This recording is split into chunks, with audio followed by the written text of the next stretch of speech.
देखिए ऑफिस में बहुत ही ट्रिकी सा क्वेश्चन आया हुआ था। जैसा कि आप सभी को मालूम होगा, मैं एज एन अकाउंटेंट एक कंपनी में जॉब करता हूं।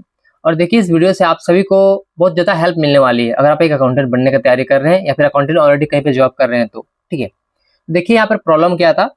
सबसे पहले देखिए मैं आपको प्रॉब्लम को एक्सप्लेन कर रहा हूँ, फिर मैं उसको अभी सॉल्व करके बताने वाला हूँ। ठीक है, देखिए मेरे बॉस ने मुझे क्या बोला था कि एक सेल बिल बनाओ।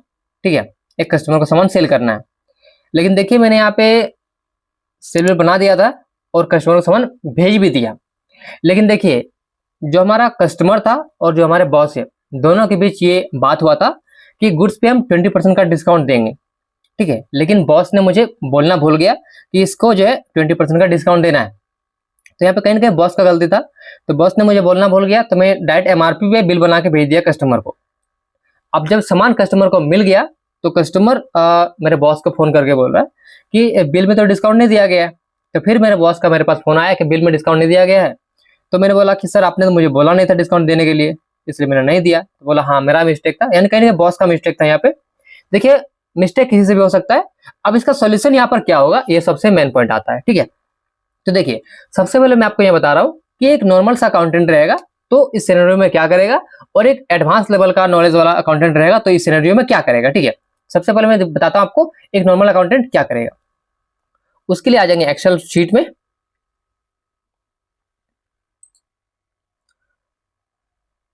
और यहाँ पर वो लिखेगा इसका एमआरपी। एमआरपी कितना है, 60,000 रुपए। जैसा कि आप सभी को मालूम होगा एमआरपी 60,000 रुपए है।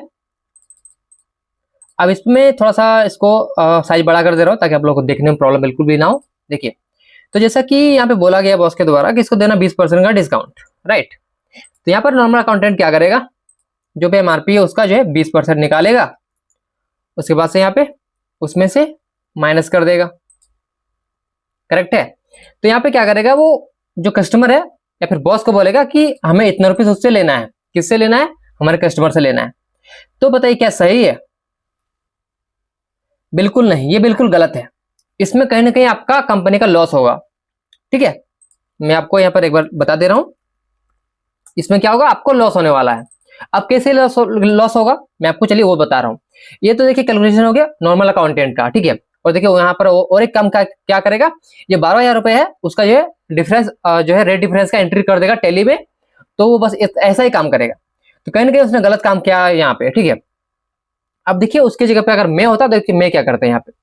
सबसे पहले मैं क्या करने वाला हूँ, एमआरपी को यहाँ पे कॉपी पेस्ट कर दे रहा हूँ। ठीक है, एमआरपी आ गया।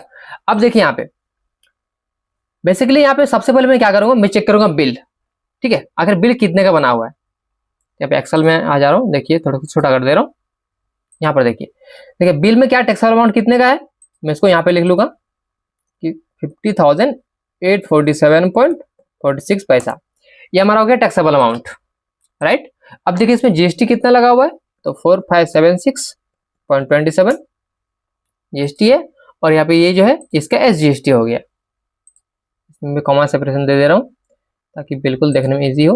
ओके, और यहाँ पे टोटल कर देंगे इस तरीके से, इसको प्लस प्लस प्लस एंटर। तो कहीं ना कहीं यहाँ पे इतना आ गया।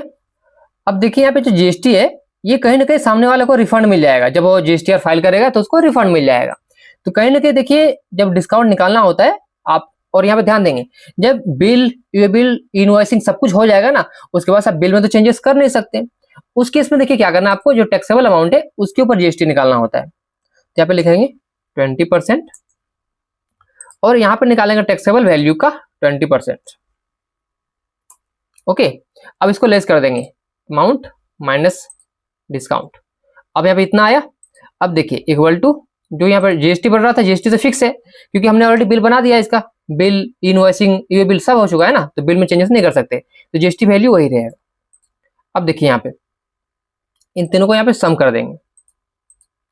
तो देखिए मैं जो हूँ उस पार्टी से इतना रुपीस लेने वाला हूँ, उस कस्टमर से इतना रुपीस लेने वाला हूँ। अब आप लोग यहाँ पे सोच रहे होंगे कि 60,000 रुपए का जब 20% डिस्काउंट निकालेंगे तो 48,000 ही हो रहा है। वो तो करेक्ट है, लेकिन देखिए कहीं ना कहीं यहाँ पे देखिए बिल बन चुका है। ठीक है, तो हम बिल में चेंजेस नहीं कर सकते। और जो यहाँ पे देखिए जीएसटी है, देखिए अगर इसको हम 20% का डिस्काउंट देते हैं यहाँ पे, उस केस में क्या होगा, जीएसटी यहाँ पे कम हो जाता। करेक्ट। लेकिन देखिए यहाँ पे जीएसटी अधिक लगा हुआ है, तो कहीं ना कहीं सामने वाला जब जीएसटीआर फाइल करेगा तो उसको जीएसटी क्लेम हो जाएगा, मतलब जीएसटी उसको रिफंड हो जाएगा, तो कहीं ना कहीं उसको एक्स्ट्रा प्रॉफिट होगा।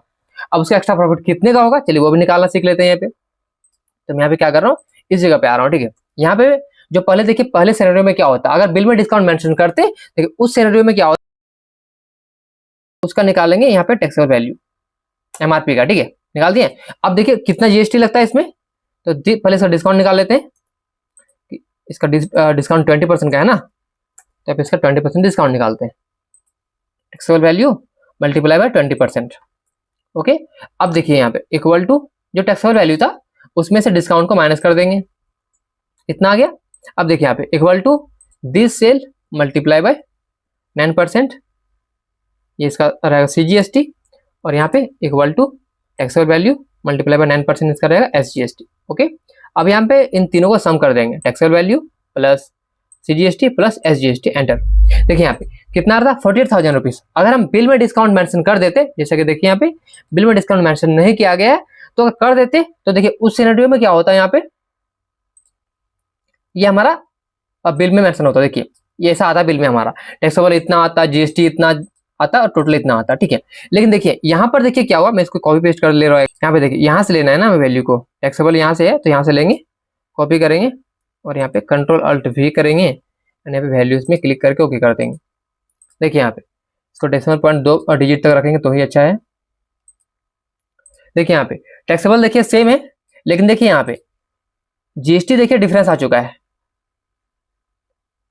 जो बिल में लगा हुआ ऑलरेडी देख सकते हैं यहाँ पे बिल, देखिए इसमें कितना लगा 4576.27, वो जीएसटी हमने यहाँ पे सिलेक्ट किया, माइनस जो एक्चुअल में लगने वाला था जीएसटी, इतना लगने वाला था एक्चुअल में, बट बाय मिस्टेक जो है इतना लगा दिया, ठीक है। तो यहाँ पे देखिए डिफरेंस आ रहा है, इस डिफरेंस को यहाँ पे निकाल लेते हैं।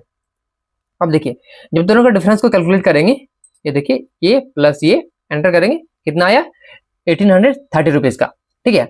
अब देखिए यहाँ पे जो हमने यहाँ पे देखिए जो हमारे जो हमने निकाला, देखिए इस जगह पे कितना 48,000 रुपीज प्लस यहाँ पे देखिए जो हमारे डिफरेंस आज जीएसटी में इतना रुपीज का आया हुआ है, दोनों को प्लस करके एंटर करेंगे, देख सकते हैं यहाँ पे इतना आ जाएगा। यानी कि हम इतना क्यों लेंगे, क्योंकि देखिए जीएसटी यहाँ पे अधिक चला गया है हमारे बिल में, तो सामने वाला क्या करेगा, जब जीएसटी को फाइल करेगा तो उसको जो एक्स्ट्रा यहाँ पे इतना रुपीज का प्रॉफिट हो जाएगा, राइट। तो देखिए इसके लिए हम यहाँ पे क्या करेंगे, सामने वाले से इतना रुपीज का पैसा मंगाएंगे, क्योंकि कहीं ना कहीं उसको इतना रुपीज का हमने एक तरह से दे दिया है, या फिर हमने बिल में दे दिया है ना, एक तरह से दे ही दिया है समझ लीजिए, क्योंकि जब जीएसटी फाइल करेगा तो उसे रिफंड मिल जाएगा, तो इसलिए हम यहाँ पे उससे इतना रुपीज जो है लेने वाले हैं पेमेंट। आई होप आप लोग समझ गए होंगे कि एडवांस अकाउंटेंट अगर प्रॉपर तरीके से अकाउंटेंट करता है तो यहाँ पर कंपनी का लॉस नहीं होगा, लेकिन देखिए इस सिनेरियो में कैलकुलेशन करेंगे तो यहाँ पर कंपनी का लॉस हो जाएगा। ओके, अब देखिए हमने डिफरेंस तो निकाल लिया हुआ है, पार्टी से हमने इतना पेमेंट ले लिया हुआ है, ठीक है। अब देखिए एडजस्टमेंट एंट्री पास कैसे करेंगे वो भी तो आपको समझना पड़ेगा ना। तो देखिए यहाँ पे क्या करेंगे, यहाँ पे आ जाएंगे, स्किप करेंगे, सबसे पहले यहाँ पे क्या करेंगे, वाउचर्स में आ जाएंगे एंड यहाँ पे F6 प्रेस कर रहे हैं। बैंक अकाउंट नहीं बना हुआ है तो चलिए कैश में ले लेते हैं ना, कैश में ले लेते हैं, ठीक है। पार्टी का नाम क्या था, श्याम ट्रेडर्स। अब देखिए वहां से हमें कितना रुपये रिसीव हुआ, यहाँ पे ये अमाउंट रिसीव हुआ, ठीक है, उसको लिख लेते हैं यहाँ पे।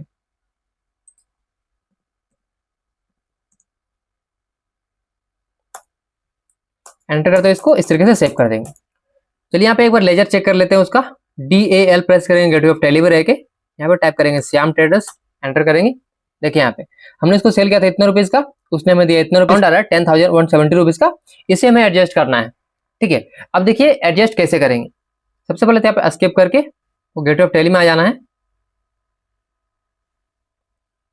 आपको आ जाना है वाचर्स में, और यहाँ पे लगे जनरल वाचर, क्योंकि देखिए अकाउंटिंग का रूल क्या कहता है, debit all the expenses and losses, कि जब भी आपको एक्सपेंस आप कुछ करते हैं या फिर कुछ लॉस होता है आपका, उस केस में आपको डेबिट करना होता है, ठीक है। तो यहाँ पे क्या करेंगे, एक लेजर क्रिएट करेंगे,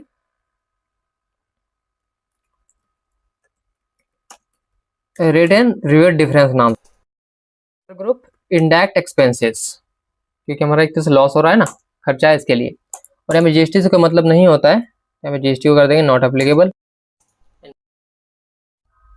अब देखिए यहाँ पे अमाउंट कितने का है, 10,170 का था ना, को टाइप कर देंगे एंड यहाँ पे क्रेडिट में कर देंगे श्याम ट्रेडर्स।